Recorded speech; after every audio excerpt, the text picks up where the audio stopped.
Welcome to Critical Mass. I'm Rich Bonaduce with the Standard Examiner and Salt Lake Magazine. I'm Kaitlyn Booth with Watch, Play, Read.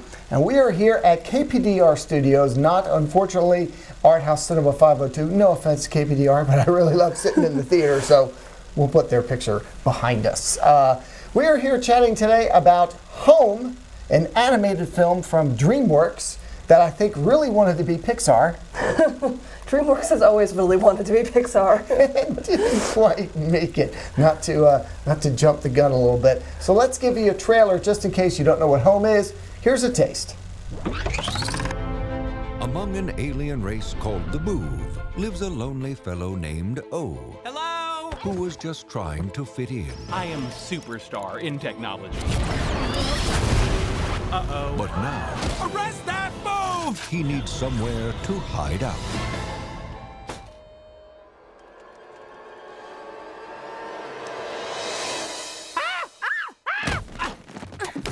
Can I come into the out now? No. But I can. You are just having to take away the piece of wood. This spring, My friends call me Tip. I am O. Oh? I has been given this name by my many, many friends. Good morning. Hi, guys. Hello.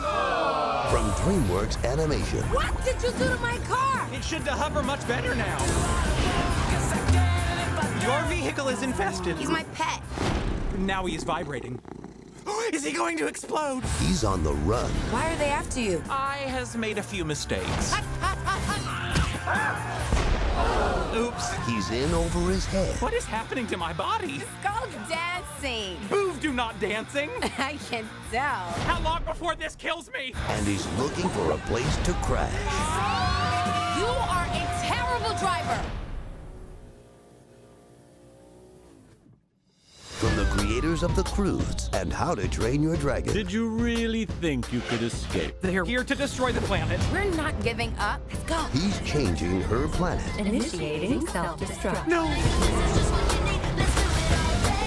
She's changing his world. Among Boov, I do not fit in. Nobody's perfect. Your mistakes are what make you human. Okay, pee break. Ooh, I too has to break pee. Do not eat the blue mints! Thankfully, there is a large bowl of lemonade. Do not drink the lemonade! Dreamworks Home.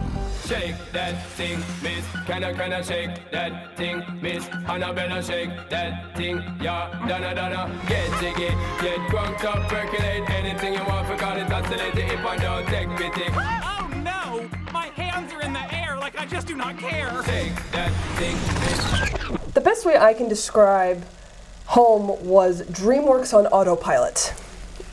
There really was, I mean, first movies out of the gate are never going to be very good, and we're kind of moving along into the season, so we should be getting some better stuff. But an animated movie in the middle of March, if it's not released in the middle of the summer when blockbuster movies and kids movies are going to be at their peak, then, you know, you should probably adjust your expectations. Yeah. I had the same feeling. I saw DreamWorks come up, even played with their title card a little bit, and it took a long time to get going. Mm-hmm. I almost didn't care about what was going on, about any of the characters or anything, and I think we saw it at the same time. We did. There were a lot of kids in that theater, and it was quiet, wasn't it? Yeah, it was very quiet. I mean, I like seeing the critic screenings, but I also like seeing especially the kid films with kids to see how it plays with them, because I'm not a kid anymore, and I'm wondering, can I get in this headspace? And I don't think even the kids were getting in the headspace on this one. My fellow critic Kyle from Watch, Play, Read, both of his young kids were there, and I really like it when Kyle brings his kids to kids movies, because then I can turn to his kids and go, "Hey, what did you think? What do you think, little critic? Please tell me, because I'm not sure what I just saw here." And both of his kids were just kind of, hemming and hawing. Yeah, they were not into it at all. Do you think that had anything to do with the runtime, which I think, as we checked, is 134 minutes? An hour and 34 minutes. Or an hour and 34 minutes. Yes. Okay. So that's not as bad as I thought, but I still thought it could have been trimmed a little bit. I think 88 would have been better.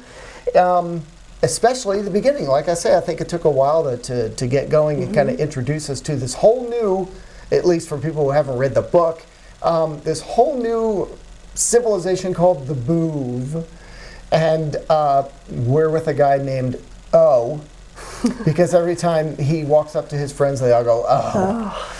And it's voiced by Jim Parsons of the Big Bang Theory. And pretty much he's playing almost Sheldon in a way. He's definitely starting to become typecast. Yes, poor guy. Already at 42. Happy birthday, by the way. But I mean, I thought he did a good job. And as well as Rihanna, amazingly, I thought she was okay.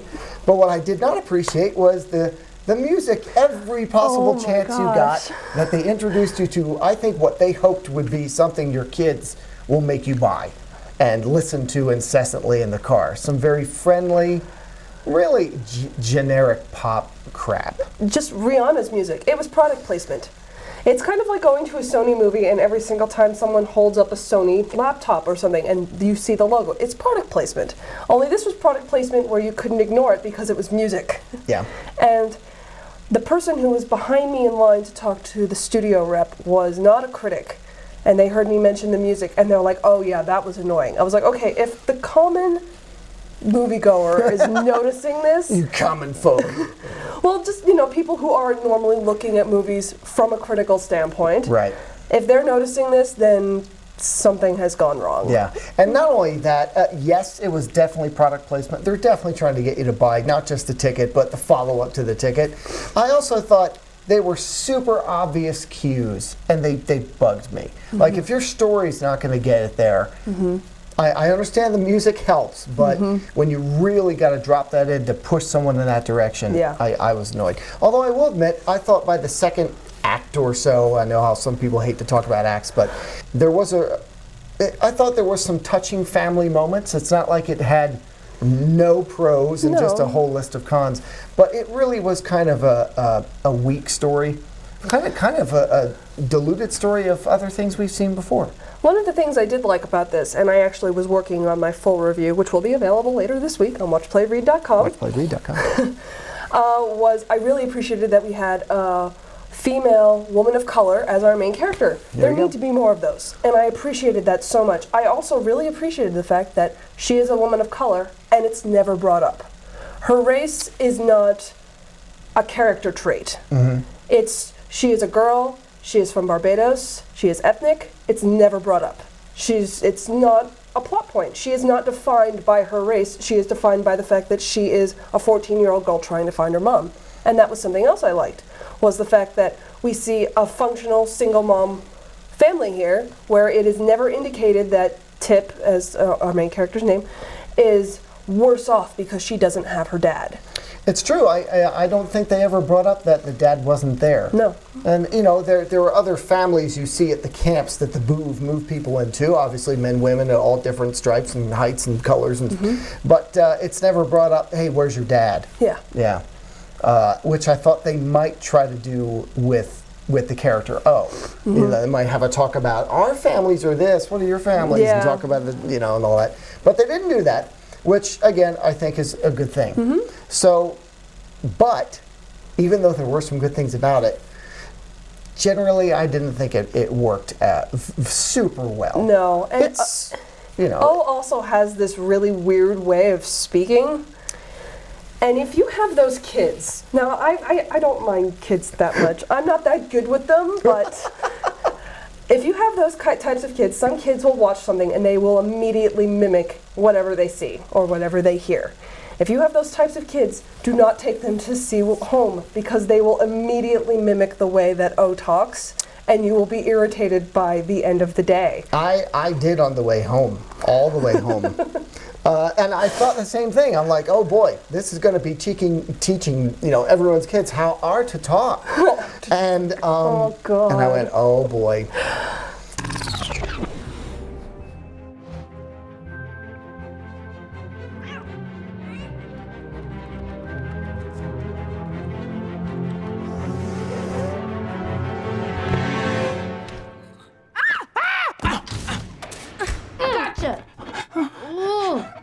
are. You did this. I am Boov. I know what you are. Can I come into the out now? No, you cannot come into the out now. But I can. You are just having to take away the piece of wood. I will shoot forth the lasers from my eyeballs. You can do that? Yes. I don't know if it's doing anyone any favors in that department. And I'm an English major, so I was just sitting there going, oh, stop, no. Oh. I mean, I'm the type of person who corrects people when they say they're doing good. No, you're doing well. You're doing well. So it was just, there were a few good things, but Sure. the bad unfortunately outweighs the good. Doesn't make it a bad movie. It was DreamWorks on autopilot. Yeah, and it wasn't up to DreamWorks standards. No. I mean, DreamWorks obviously has some good movies under their belt, like Pixar. But when you see that title card, I know when I do. When I see that, I think, okay, this is going to be good. Yeah. This is going to be above average. And I thought the only things that were above average were maybe the animation itself. I mean, it looked great. Yeah. And of course, we did have some good voice acting. But the story was derivative. Yep. And I thought pandering. It's PG, which is nice for families, but at the same time, it really sucker punched that message home over and over again about how important families are in friendship. I'm like, kids are not this dumb, are they? No, they don't they're not. really need to be hit over the head Kids with are it, do they? not small, dumb adults. They're kids. They have a different way of thinking that doesn't necessarily make them dumb. I think a good kids movie shouldn't insult kids. Yeah, and I don't know if it was insulting, but it was definitely, just in case you missed it, we're going to tell you again what the moral is. And you know what, for me, a lot of, this is dumb, I won't get into it too much, but they have the Boov basically are running away from this other alien race that is chasing them. There's a reason why they're chasing them. They find it out, but No sense. again, which drives the whole familiar point home. But they have a bubble-based technology, I guess you'd call it, that they never really explain. No. But it does all kinds of stuff. And I'm sitting here going, even as a kid, I wanted to know, well, that doesn't make sense. like they didn't really stick with anything. No. But I don't. Obviously, that wasn't the focus. No. And the whole, feel good, go to an animated film with the whole family. You don't have to worry about virtually any language or really any potty humor that I can think of. Or any humor at all. Yeah. I was quite bored. There were a couple lines that they used in the trailer that you probably found amusing, so much so that they used them again with different characters in the movie. Yeah. They say them 2 or 3 lines at Yeah. times, just in case you missed them. That's bad. Yeah. So if you were to grade it, what would you give it? I don't know, B minus C plus ish. Just kind of average. It was there. Some kids might like it. Parents are probably gonna kind of zone out and think about the 50 million things they need to do when the movie ends. To put together a to-do list while the movie's going, and then when it ends, go and do their stuff and hope their kids don't mimic the way O talks too much. That be true. I thought it was pretty average. Yeah. There were some good things, like we said, but everything else brings it down. And so I would say its highest attribute is that it's PG. It's so hard to find something that you can take your kids to that they're not going to drop some F-bombs in, maybe one, Yeah. In a PG-13. But so you can definitely take your kids to see it. It's not a horrible time at the movies, but I doubt it's going to be one of those ones that you can't wait to get on DVD and then play ad nauseum at home like Frozen. But it might be one that teaches your kids to talk in a way that drives you batty. Oh well. Yeah. Okay, so C plus-ish, C from me for Home, and you can catch our full reviews. Mine will be at the Standard Examiner and Salt Lake Magazine. Mine will be available later this week on Watch, Play, Read. And we'd like to thank the good folks at KPDR for letting us use their studio, as well as Art House Cinema 502 in Indy, Ogden, as well as Watch, Play, Read, and Salt Lake Magazine and the Standard Examiner. Like all of those things on Facebook. Please. Until next time, we're not cynical, we're just critical.